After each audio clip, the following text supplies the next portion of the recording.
Salam Gracia. Saudara yang terkasih dalam Yesus Kristus, sudah 4 bulan ibadah Raya Minggu di gereja dialihkan di rumah masing-masing anggota jemaat. Karena pandemik penyakit akibat Corona-19 belum juga berakhir sampai pada hari ini. Berita terakhir yang saya dapatkan dari Persekutuan Gereja-Gereja Indonesia Kota Medan masih memberikan himbauan kepada semua gereja di Kota Medan, karena sampai pada hari ini Kota Medan masih termasuk pada zona merah. Hampir semua kecamatan sudah zona merah. Jadi pada tanggal 24 Juni yang lalu, PGI menghimbau supaya gereja-gereja bersabarlah dulu sampai nanti ada waktu pemerintah mengumumkan kenormalan baru di mana kita bisa beribadah. Walaupun sesungguhnya Bapak Ibu, saya sendiri sudah merencanakan supaya kita mulai pada minggu pertama bulan Juli yang akan datang sudah beribadah di gereja, sekaligus perjamuan kudus yang pertama setelah masa 4 bulan berlalu kita tidak beribadah di gereja. Tapi sampai pada hari ini memang kita harus menunggu, ya. Sabar, walaupun kerinduan kita sudah sangat rindu, tapi kita terus sabar sambil kita memohon bahwa apapun yang terjadi pada hari ini, tidak ada satupun itu yang tidak ada pada pengawasan Tuhan sendiri. Dan firman Tuhan sudah disampaikan dalam firman-Nya Roma 8:28. Kita tahu sekarang bahwa Allah turut bekerja bersama-sama untuk mendatangkan kebaikan bagi kita yang percaya, bagi kita yang mengasihi Tuhan. Ada maksud dan rencana Tuhan di balik semuanya ini. Tuhan izinkan semuanya yang terjadi karena Tuhan juga mau menyediakan sesuatu yang baru bagi jemaat, bagi saya dan saudara sekalian. Pada kesempatan hari ini, Bapak Ibu yang terkasih, saya mau menyampaikan firman Tuhan pada kita, apa yang Tuhan sudah tanamkan di hati saya untuk saya sampaikan, berkaitan juga dengan pada bulan Juni ini adalah minggu terakhir di mana kita membahas tentang keluarga, dan khusus pada hari ini, apa yang kita sudah bahas tentang peranan ibu, peranan bapak, dan hari ini saya mau sampaikan kepada kita sungguh-sungguh apa yang menjadi peran ayah, peran bapak, peran ibu, semuanya itu tidak akan ada artinya bila kita tidak mempunyai hadirat Tuhan, kemuliaan Tuhan di atas rumah tangga kita. Karena itu mari kita siapkan hati untuk menyambut firman Tuhan pada hari ini. Mari kita tundukkan kepala dan kita berdoa. Bapa di sorga, kami adalah hamba-hambamu, kami adalah anak-anakmu. Sebentar lagi Tuhan kami akan mendengarkan firman-Mu. Tuhan pimpin hambamu untuk menyampaikan kebenaran Tuhan pada hari ini. Hadirat-Mu ada di sini Tuhan. Hadirat-Mu ada di rumah ini. Pimpin kami semuanya, kemuliaan-Mu menyertai kami. Kuduskan kami Tuhan untuk membaca firman-Mu dan juga untuk mendengarkan suara-Mu. Sehingga ketika suara-Mu disampaikan, kami sekaliannya akan mendapat sesuatu dari Tuhan. Dan kami makin disempurnakan seperti keinginan Tuhan. Di dalam nama Tuhan Yesus Kristus, kami siapkan hati untuk mendengarkan firman Tuhan. Haleluya. Amin. Nah, saudara-saudara yang kekasih dalam Tuhan Yesus Kristus, apa yang saya terima dari Tuhan pada hari-hari ini adalah bagaimana kita supaya merasakan kemuliaan Tuhan dan kita terus sebagai jemaat Tuhan menjaga tabut perjanjian Tuhan yang Tuhan sudah berikan pada kita masing-masing. Mengapa tabut perjanjian Tuhan? Saya terdorong untuk melihat apa yang terjadi ketika tabut Tuhan dijaga, maka kemuliaan Tuhan bersama-sama dengan kita, saudaraku.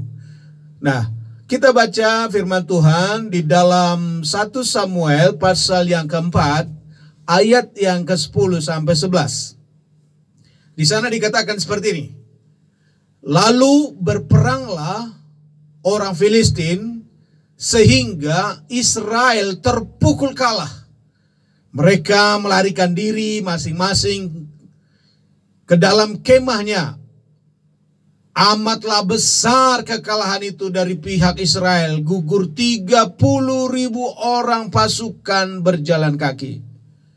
Lagi pula tabut Allah dirampas. Dan kedua anak Eli, Hofni dan Pinehas tewas. Ayat ini menceritakan kepada kita peperangan yang dilakukan oleh orang Israel terhadap orang Filistin.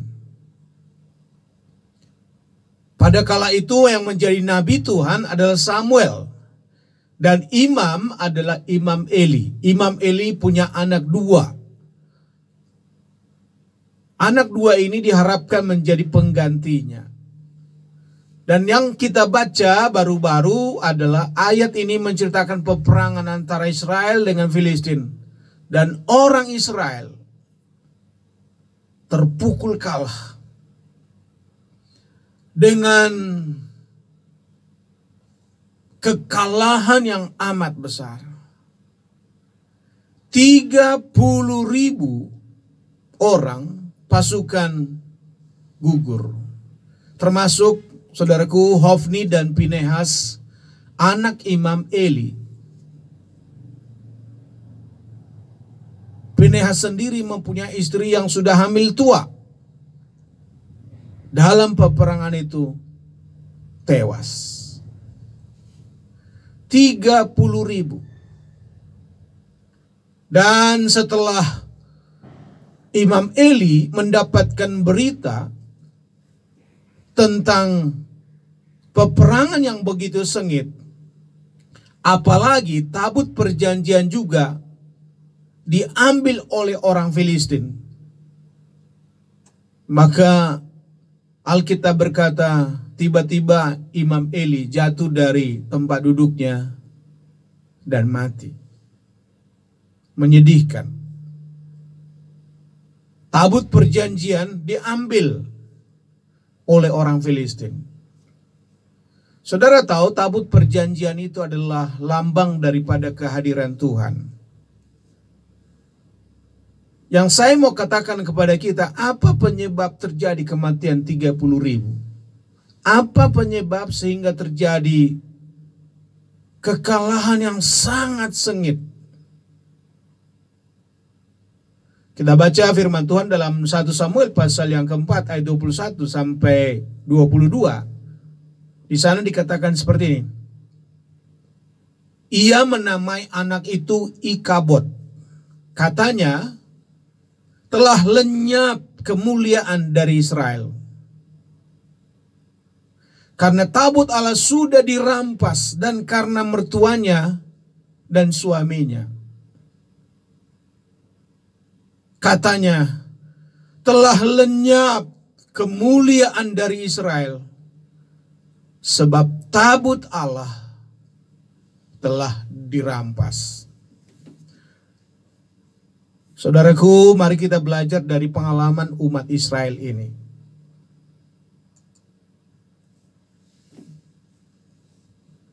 Dari sini nanti kita mendapat ada pengalaman yang sangat berharga.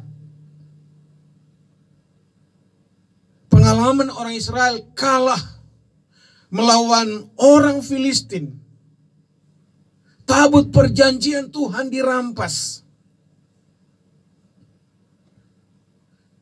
Tabut perjanjian Tuhan yang tadinya dijaga diambil oleh orang lain. Tabut perjanjian Tuhan adalah lambang kehadiran dan kemuliaan Tuhan. tabut perjanjian Tuhan adalah hadirat Tuhan. Hadirat dari kata hadir, tempat di mana Tuhan hadir. Kalau Tuhan hadir itu berarti penyertaan Tuhan nyata bagi orang Israel. Bersamaan dengan dirampasnya tabut perjanjian, Alkitab berkata, Ikabod, telah lenyap kemuliaan daripada Israel. Sesungguhnya kekalahan itu, saudaraku, bukan hanya karena tabut perjanjian itu sudah direbut. Tapi mengapa tabut perjanjian itu direbut? Karena ada penyebabnya. Dosa adalah penyebab kekalahan itu. Dosa menyebabkan tabut perjanjian diambil. Dosa menyebabkan kemuliaan Tuhan tidak lagi nyata bagi orang Israel. Akibat dosa itu, Tuhan meninggalkan mereka. Mereka kalah. Jadi penyebab daripada kekalahan itu adalah tabut perjanjian Tuhan diambil. Kemuliaan Tuhan tidak lagi menyertai umat Israel. Dosa adalah penyebab kemuliaan Tuhan diambil dari orang Israel. Dalam Roma pasal yang ketiga ayat 23 sampai 24 kita bisa baca di sana. Di sana dikatakan apa? Karena semua orang telah berbuat dosa dan telah kehilangan kemuliaan Allah. Dan oleh kasih karunia telah dibenarkan dengan cuma-cuma karena penebusan dalam Kristus Yesus. Dosa menyebabkan kemuliaan Tuhan diambil. Kasih karunia yang melimpah-limpah di dalam Yesus Kristus diberikan kepada orang yang percaya. Saudaraku, seberapa banyak umat Tuhan mengalami hal-hal seperti ini pada hari-hari ini. Seperti yang dialami oleh orang Israel. Mereka kalah. Seberapa banyak sekarang anak-anak Tuhan kalah menghadapi persoalan-persoalan, kalah menghadapi masalah, putus asa, tertekan, stres, dan lain sebagainya. Semuanya terjadi karena kemuliaan Tuhan telah lenyap. Kemuliaan Tuhan tidak lagi bersama-sama dengan anak-anak Tuhan. Hadirat Tuhan tidak lagi bersama-sama dengan orang-orang yang katanya percaya. Dan yang menyebabkan hadirat Tuhan itu tidak lagi dirasakan, tidak lagi ada, saudaraku, adalah karena dosa dan kelalaian. Tidak sanggupnya umat Tuhan mengikuti apa yang dikatakan oleh Tuhan dalam firman-Nya. Ketika Tuhan tidak lagi dimuliakan, ketika Tuhan tidak lagi dihormati dalam hidup kita, maka hadirat Tuhan tidak ada lagi. Dan kemuliaan Tuhan tidak melingkupi kita lagi. Dan yang terjadi adalah masalah. Masalah yang biasa menjadi sangat luar biasa. Masalah kecil menjadi sangat besar.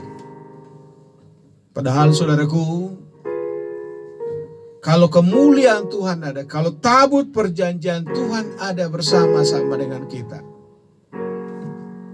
Kalau kemuliaan Tuhan, kalau hadirat Tuhan kita miliki, yang terjadi adalah seperti ini. Kita merasa lega. Seperti firman Tuhan dikatakan, marilah kepadaku semua yang letih lesu dan berbeban berat, aku akan memberikan kelegaan kepadamu. Kalau hadirat Tuhan, kita lega. Kalau hadirat Tuhan masih kita rasakan, masih bersama-sama dengan kita, ada sukacita bersama-sama dengan Tuhan. Kalau hadirat Tuhan bersama-sama dengan kita, kita bisa sangat sensitif, sangat peka terhadap dosa. Oh, ini dosaku. langsung kita rasa benci dengan dosa. Karena ada kemuliaan Tuhan, karena ada hadirat Tuhan dalam hidup kita. Kalau hadirat Tuhan, kemuliaan Tuhan kita rasakan, selalu ada kerinduan, pengen lagi, ingin lagi jumpa dengan Tuhan. Saya ingin di hadirat Tuhan. Di hadirat Tuhan ini saya puas. Di hadirat Tuhan ini saya bahagia. Di hadirat Tuhan ini saya sembuh. Di hadirat Tuhan ini saya rasakan betapa kehangatan dengan Tuhan saya rasakan. Hadirat Tuhan tidak ada lagi. Ikabod, kemuliaan Tuhan sudah pergi. Karena itu Bapak Ibu yang terkasih, pada hari Minggu ini saya ingin menyampaikan pada kita, kalau kita ingin merasakan kemuliaan Tuhan, hadirat Tuhan, ayo kita jaga tabut perjanjian Tuhan ya. Kita jaga hadirat Tuhan. Agar hadirat Tuhan itu, kehadiran Tuhan itu jangan diambil daripada kita. Tapi hadirat Tuhan itu selalu melingkupi kita. Selalu bersama-sama dengan kita. Jika hadirat Tuhan ada, maka kita akan menikmati segala kebaikan Tuhan. Nah, lalu bagaimana kita menjaga peti perjanjian Tuhan sebagai lambang daripada kemuliaan Tuhan, hadirat Tuhan itu kita jaga? Apa yang kita lakukan? Yang pertama, Bapak Ibu, jaga hubungan kita dengan Tuhan melalui doa. Katakan dulu bersama dengan saya, berdoa. Berdoa adalah alat kita atau kunci kita untuk masuk ke hadirat Tuhan. Berdoa adalah menghubungkan pribadi kita dengan Tuhan sendiri. Berdoa adalah pintu masuk kepada kemuliaan Tuhan. Berdoa adalah membangun hubungan dengan Tuhan. Tentu saja dalam berdoa itu ada pengakuan, ya. Pengakuan dosa, pengakuan kebutuhan. Lalu lebih dari itu, ketika kita berdoa, kita mengakui pribadi Tuhan yang maha kuasa, yang maha mulia, dan segala perbuatan-perbuatannya dalam doa kita bisa sampaikan. Ketika kita gagal berdoa, maka hubungan dengan Tuhan itu terputus. Umat Israel kehilangan tabut perjanjian, kehilangan hadirat Tuhan karena berdosa. Karena itu kalau kita berdosa, Bapak Ibu yang terkasih, ayo kita bertobat. Berbalik dari jalan-jalan kita yang jahat. Kembalilah kepada Tuhan. Dosa yang kita lakukan, kita akui di hadapan Tuhan. Karena yang membuat kemuliaan Tuhan itu tidak ada adalah karena dosa dan pelanggaran-pelanggaran kita. Ayo bersama dengan saya ucapkan dulu apa yang saya ucapkan ini, ikuti bersama-sama ya. Boleh sambil lihat saya. Katakan doa ini. Tuhan Yesus, terima kasih atas gracia. Terima kasih atas kasih karunia-Mu. Aku mengundang Engkau untuk masuk ke dalam hidupku. Ampunilah segala dosa-dosaku yang telah aku perbuat. Biarlah darah-Mu yang kudus menghapuskan segala dosa-dosaku. Aku percaya dan yakin dengan sepenuh hatiku bahwa Engkau adalah Tuhan dari segala Tuhan, Raja dari segala Raja. Engkau adalah Tuhan yang sudah bangkit dari kematian. Engkau hidup selama-lamanya. Aku menerima Engkau menjadi Tuhanku. Kuasailah tahta hatiku. Bentuklah saya menjadi seorang pribadi yang sesuai dengan kehendak Tuhan. Pakailah hidupku untuk kemuliaan-Mu. Di dalam nama Tuhan Yesus. Terima kasih Tuhan. Amin.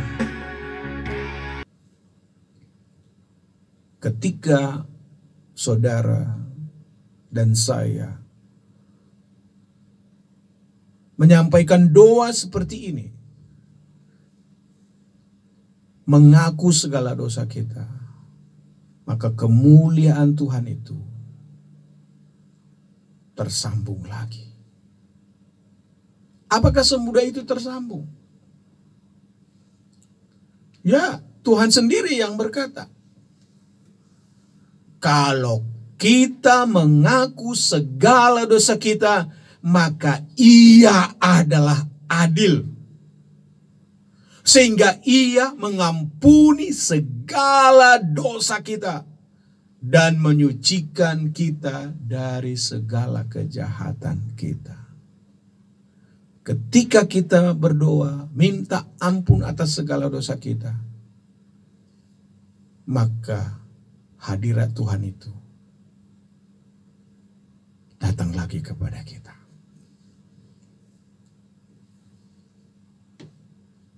Dosa harus diakui melalui doa. Yang kedua, saudaraku, bagaimana supaya kita bisa mengalami hadirat Tuhan. Hadirat Tuhan tidak pergi daripada kita. Tabut perjanjian Tuhan tidak diambil daripada kita. Kita harus menyadari bahwa hidup kita adalah bait sucinya Tuhan, di mana roh Tuhan ada di dalam kita.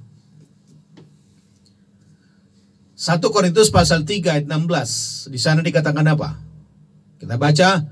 Tidak tahukah kamu bahwa kamu adalah bait Allah, dan Allah, roh Allah diam di dalam kamu.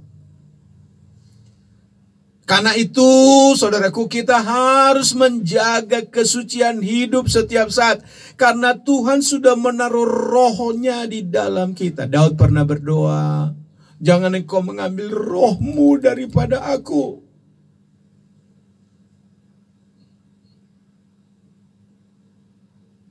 Roh Tuhan ada di dalam hati kita.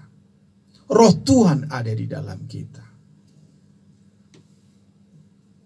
1 Tesalonika pasalnya yang keempat, ayat 7 dan 8. Allah memanggil kita bukan untuk melakukan apa yang cemar, melainkan apa yang kudus, yang suci. Karena itu siapa yang menolak ini bukanlah menolak manusia, melainkan menolak Allah, yang memberikan juga rohnya yang kudus kepada kamu. Di dalam diri kita ada roh Allah. Karena itu roh Allah yang ada pada kita itu harus dijaga dengan kekudusan setiap hari. Kalau ada dosa segera mengaku. Kalau ada dosa segera menyampaikan pada Tuhan, ampuni saya.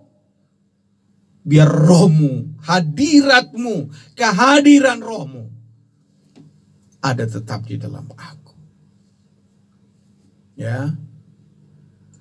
Yang ketiga, bagaimana kita menjaga tabut perjanjian Tuhan, hadirat Tuhan, kemuliaan Tuhan selalu ada bersama-sama dengan kita. Yang bagian ketiga ini, kita harus senantiasa memuji dan menyembah Tuhan. Memuji dan menyembah Tuhan. Mengapa kita memuji Tuhan? Karena memuji Tuhan itu ada hubungannya kita memuji pribadinya. Memang Tuhan, Engkau yang menciptakan langit. Engkau mulia, Engkau luar biasa. Tidak ada seperti Engkau. Bila kulihat bintang gemerlapan, bila kulihat matahari, bila kulihat dunia ini, Betapa mulianya Engkau Tuhan. Kita memuji Tuhan karena segala perbuatannya yang dahsyat. Tentu saja saudaraku, ketika kita memuliakan Tuhan, memuji Tuhan, menyembah Tuhan, harus dengan iman, harus dengan percaya. Bukan dengan perasaan, ya. Ada kalanya kalau orang menyembah Tuhan, dia rasa-rasa, ada Tuhan gak di sini ya? Hubungan dengan Tuhan itu harus beriman setiap saat. Jadi kalau kita menyembah Tuhan, harus setiap saat tersambung terus dengan Tuhan. Dalam suasana penyembahan, memuliakan Tuhan. Ada orang begini ya, kalau mau menyembah Tuhan, dia pisahkan, sekarang ini waktunya beribadah. Misalnya ya, kalau sekarang sedang kita beribadah, jangan dipisahkan antara 1 jam ini dengan jam-jam lain di samping ini. Semua jam, semua hari, semua waktu kita harus dalam hubungan menjaga hadirat Tuhan, jaga tabut perjanjian Tuhan, di mana kita terus-menerus tersambung dengan Tuhan, tersambung terus dengan kemuliaan Tuhan. Kalau di gereja ya, di gereja kadang-kadang begitu. Kalau lonceng gereja sudah bunyi, lalu dia masuk. Lalu kalau waktu dia nyanyi, nggak boleh tepuk tangan, karena kita sedang memuji Tuhan. Keluar dari situ, dia berbuat sesuatu yang tidak benar. Jadi kalau mau jaga hadirat Tuhan, jaga kemuliaan Tuhan, jaga tabut perjanjian Tuhan, harus jaga hubungan dengan Tuhan. Karena hanya dengan memuji dan menyembah, kita terus ada dalam hadirat Tuhan, ada dalam kemuliaan Tuhan, memuji dan menyembah. Setiap perkataan kita memuji Tuhan, pikiran kita menyembah Tuhan. Dan penyembahan itu seperti inilah sifatnya pribadi. Bangun dari tidur kita sudah dalam posisi memuji Tuhan. Hati kita sudah tersambung karena hubungan pribadi. Bukan ketika kita jumpa dengan orang baru kita memuji Tuhan, kita nyanyi bersama-sama. Oh haleluya. Bukan. Memuji, menyembah Tuhan itu setiap saat dalam kehidupan kita. Meluap dari hati.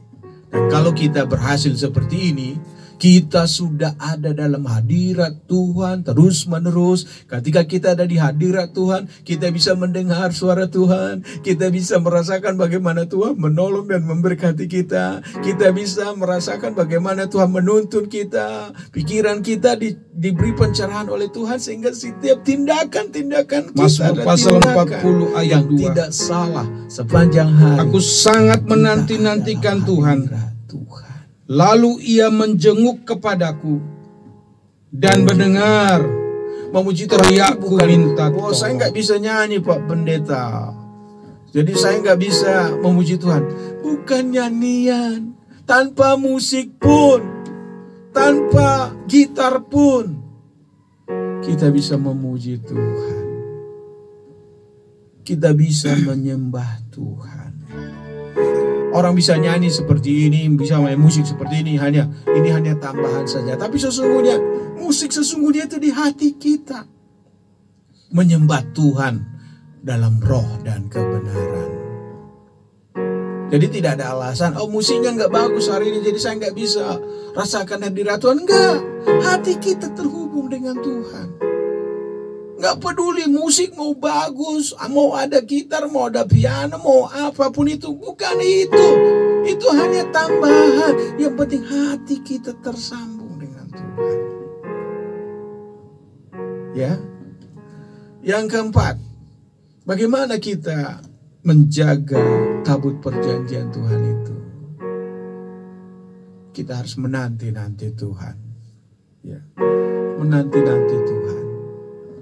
Nantikan Tuhan, tunggu Tuhan. Menanti-nanti Tuhan itu seperti ini. Kalau kita punya teman ya, atau punya orang tua, punya siapapun yang dekat dengan kita. Lalu kita SMS ya. Kita bilang, sudah makan atau belum? Ya. Sesudah SMS gitu kan dibaca, kita bisa tahu. Kan kita tunggu-tunggu, apa jawabannya ya? Apa jawabannya? Demikian kita dengan Tuhan, Bapak Ibu. Ada kalanya kita berdoa, kita sampaikan permohonan kita pada Tuhan. Tuhan belum kabulkan, ya kita menantikan. Mazmur pasal 5 ayat 4 ya. Di sana dikatakan apa? Tuhan, pada waktu pagi Engkau mendengar seruanku. Pada waktu pagi aku mengatur persembahan bagimu dan aku menunggu-nunggu. Atur persembahan bagi Tuhan dan kita menunggu, menanti-nanti Tuhan. Mazmur pasal yang ke-27 ayat 14. Nantikanlah Tuhan, kuatkanlah dan teguhkanlah hatimu. Ya, nantikanlah Tuhan. Nantikan Tuhan. Mungkin selama ini engkau sudah berdoa dan belum dikabulkan apa yang kau minta. Ingatlah, menanti-nanti di hadirat-Nya.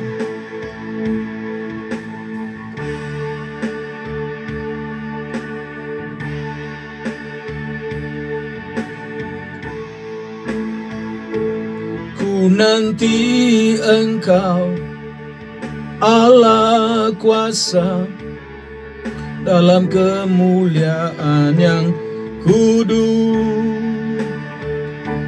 Ku sembah Engkau, Allah kuasa, dalam kemuliaan yang kudus. Ku nanti Engkau, Allah kuasa, dalam kemuliaan yang kudus.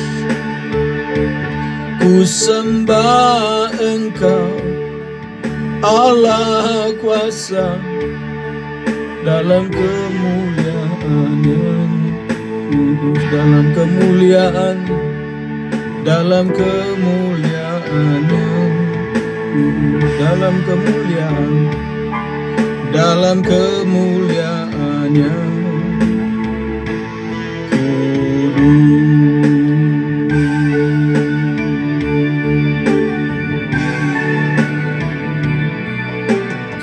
Haleluya. Haleluya.